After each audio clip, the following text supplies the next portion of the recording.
Okay, so this is a report of a playthrough of La Bataille de Quatre by Clash of Arms Games, and I'm using the Marie-Louise rules, as I think they're pretty smooth, the easiest of the lot.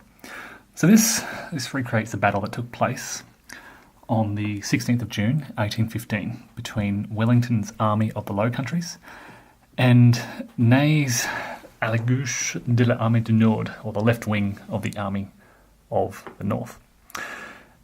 Now, as you can see in these images, the French typically wore white and dark blue uniforms, and in the images that follow, they're typically present on the right side or the south side of these images as they sort of move and push north up the roads towards Les Quatre Bras. The Allied forces are more colourfully diverse. The British are predominantly red with white or grey, and they're joined by Hanoverians, Nassauers, Brunswickers, Dutch, Belgians, and possibly a few others who are a mix of different colours.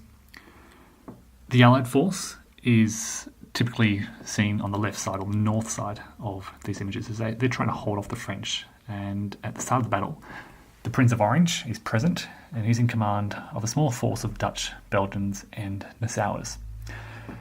This is all part of the Waterloo campaign. It's an important prelude to the Battle of Waterloo, which took place 2 days later, roughly 18 kilometres further north.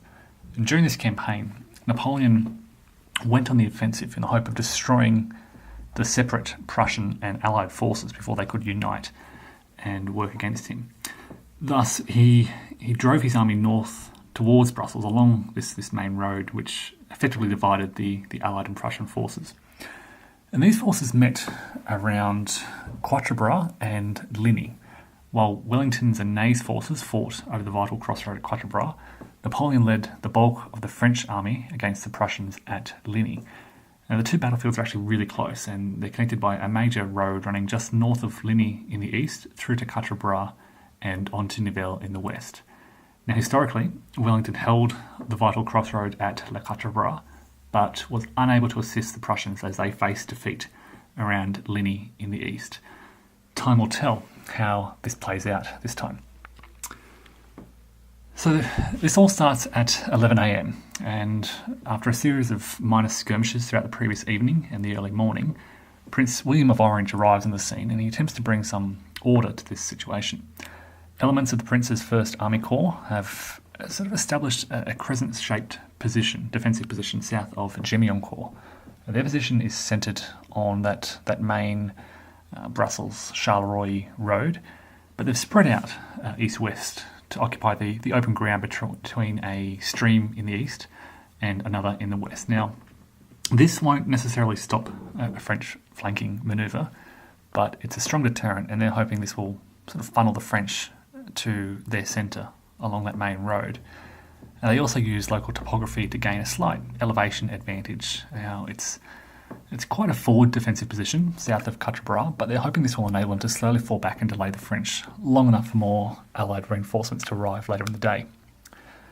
And the French begin to align their forces north of Frasne, and the early news is good. Ney will arrive 40 minutes earlier than anticipated, and Ray will arrive with additional elements of his 2nd Corps 20 minutes earlier than anticipated. And this will give the French an early opportunity to drive hard at the Prince of Orange's 1st Corps.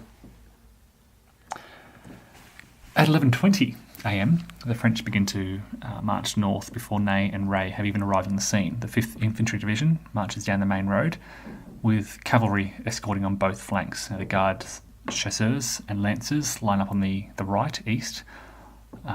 Actually a mistake that I made at the time, while the light cavalry of the 2nd Division lined up on the right or the west. Now, Napoleon actually gave strict orders not to move the Guard cavalry, but the impetuous Lefebvre Desnouts ignores this and begins to march the Guard north. I fix this up later on. At 11:40, the 9th Division arrives, and Ney and Ray escort the reinforcements up the main road. The 5th Division uses an activation to advance close to the centre of the Allied lines, while the French use their light cavalry activations. In the east, the top of this image, Ney demands that the Guards pull back south and adhere to Napoleon's orders. In the west, on the bottom of this image, the 2nd Division cavalry force, the Nassauers, into a square. Now, one element of the 2nd Nassau Regiment attempts to form square but becomes disordered, and they present really a juicy target for that French cavalry who charge and force a rout. And that rout opens a nice little gap in the Allied defences at an early stage in the battle. Now, at 12 o'clock midday, after their brief sortie, the French 2nd Cavalry Division pull back to rest, while the 9th Division moves to take up a position on the left flank of the line in the west. And the French now have 2 activations per turn, and they'll use these to place a lot of early pressure on that thin Allied line. The Allies respond by tightening their lines a little and really wherever they can getting back into sort of line formation to counter the advancing French infantry. But they otherwise hold their ground for now. At 12:20 p.m, the French launch a series of assaults on both flanks of the Allied line. The 9th Division attacks in the west, that's sort of the bottom of this image.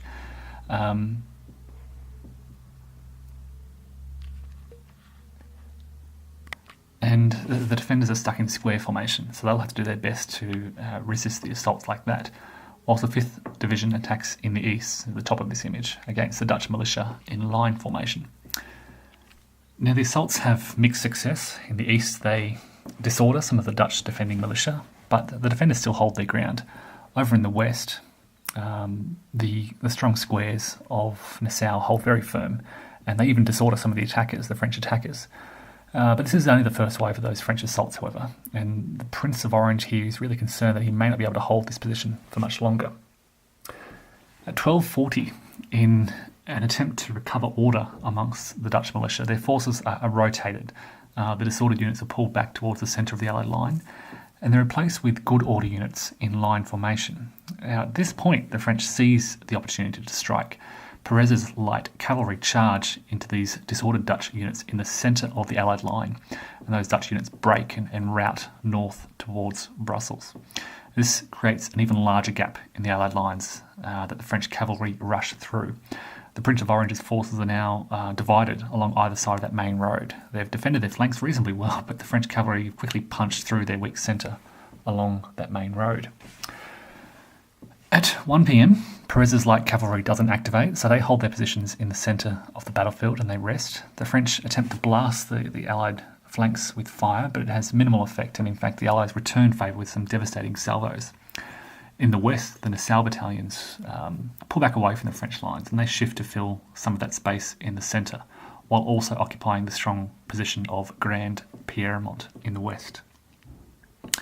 At 1:20 p.m, Foy, commanding the French 9th Division, realises that this fire exchange is getting the French nowhere, so he orders his division to assault, and in doing so he completely bypasses the strong Allied position in Grand Pierremont, and he hits the 2 more exposed positions further east. Now, these are strong French assaults, but the Allies put up a pretty good fight considering.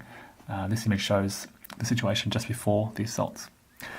And the 3rd, 2nd Nassau towards the centre-east routes, and this opens a bigger gap in that centre of the Allied line, but the forces under the Prince of Saxe-Weimar hold their ground, suffering only disorder. Over in the east, the Dutch militia continue to hold their ground against overwhelming odds. The 5th Dutch militia, surrounded on 4 sides by the enemy, are now down to just 1 increment, but they still hold their ground in good order. They've done a great job in just slowing down the French. Further east, at the top of this image, the 7th Dutch militia are ordered with 3 increments remaining. They're disordered with just 3 increments remaining, but they've also forced back some of the French and have defended this flank well. And towards the end of this turn, the Dutch-Belgian light cavalry arrive as reinforcements along the road from Nivelle, and they begin to rush down that highway towards the scene of the fighting. Finally, the Allies will have some horse to counter the French. At 1:40 p.m, constant, really French pressure proves too much for the Allied defenders, and through a series of concentrated assaults and persistent fire, they force several defenders to break while also eliminating the 5th Dutch militia. So this image shows the situation just before the assaults. And for a moment, this opens the highway through to Quatre and onto Brussels, but just as the Allied line begins to buckle and break in the centre, those Allied reinforcements arrive off to the north. And again, they rush down the highways and roads and onto the field of battle. The Dutch Belgian light cavalry who have arrived also take up a position to cover that retreat, and they're prepared to countercharge and halt any French that pursue too rapidly. Meanwhile, large elements of Picton's reserve corps begin to march towards Quatre, and they pass those routed Dutch and Nassau units on their way. And this image gives a better view of the Allied reinforcements rushing down the highway while the French advance in a more, I guess, orderly line formation. So at 2 p.m, the Allied forces move towards Quatre, and the French begin to pick up the pace and try to clear out the remaining Allied defenders south of the Bois de Bossu, that wooded area in the centre there. And at 2:20, as Allied infantry rush towards Quatre and begin to move into defensive positions, the French continue to try to clear out those few remaining elements of that Allied forward defensive position.